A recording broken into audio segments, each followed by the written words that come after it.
Buenas a todas, vamos con esta parte que me ha tocado a mí, cómo usar la experiencia a tu favor. Y bueno, este capítulo empieza haciendo una comparación de nuestra mente con un iceberg, ¿no? En un iceberg hay una parte visible mínima, que sería la mente consciente, y una parte que se queda por debajo de agua, que sería la mente inconsciente individual, ¿vale?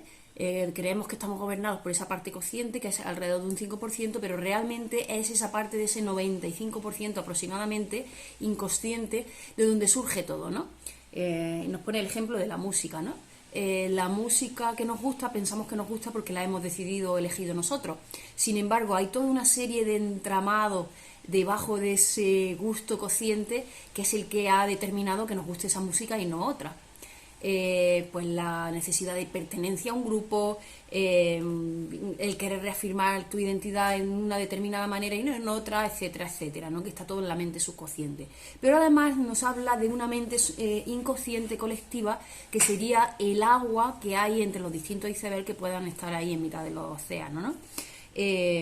Dice que de esa parte no va a hablar en este capítulo, que va a hablar más adelante, y va a hablar de esa parte consciente e inconsciente individual, ¿no?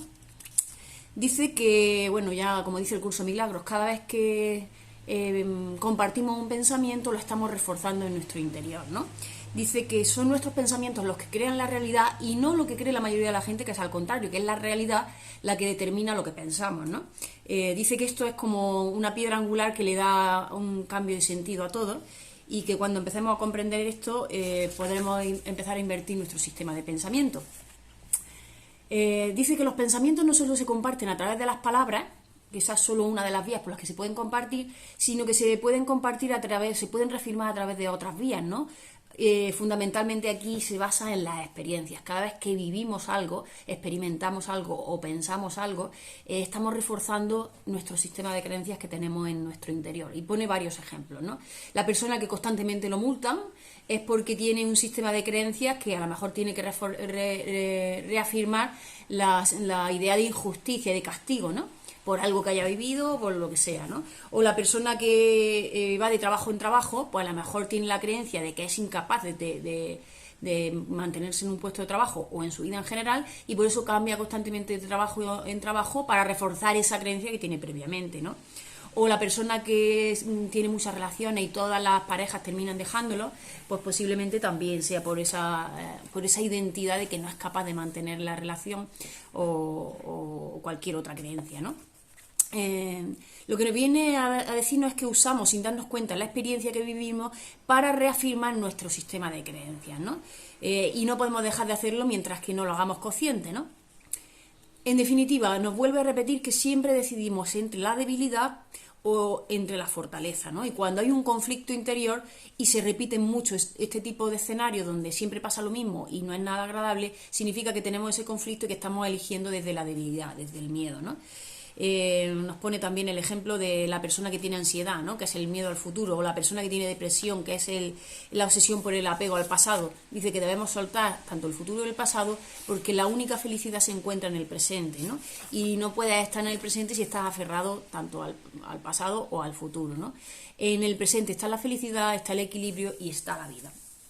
Y bueno, la pregunta que uno tiene que hacerse cuando se le repiten mucho ese tipo de patrones es aquella de dónde aprendí eso, que yo tenía que ser alguien incapaz en la vida, o que la vida era muy dura, o dónde aprendí yo que la vida es castigo, ¿no? En el caso de las multas, ¿no? Ese tipo de preguntas son las que nos hacen rebuscar en el interior de nuestra mente para ver de dónde viene todo eso, ¿no?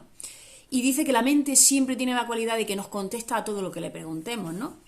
Dice, cuando le preguntas con la intención de descubrir, tu mente te ofrecerá respuestas que hablen de la verdad, ¿no? Entonces, la mayoría de las veces que no le preguntamos, la mayoría de las veces no hacemos la pregunta de por qué, nos victimizamos y nos mantenemos en ese papel de víctima, ¿no?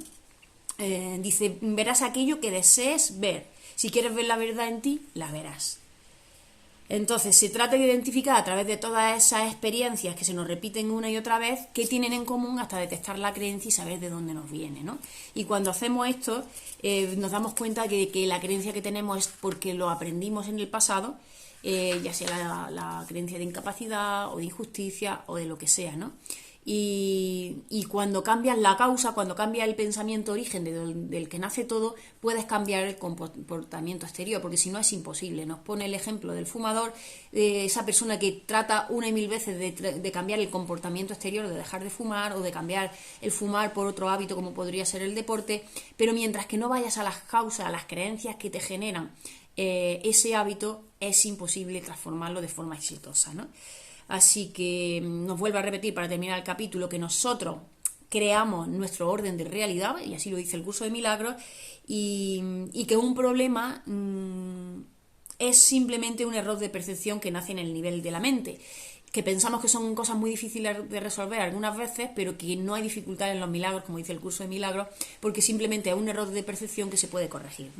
Así que podemos corregir cualquier problema siempre que vayamos a las causas, al origen, a las creencias, ¿no?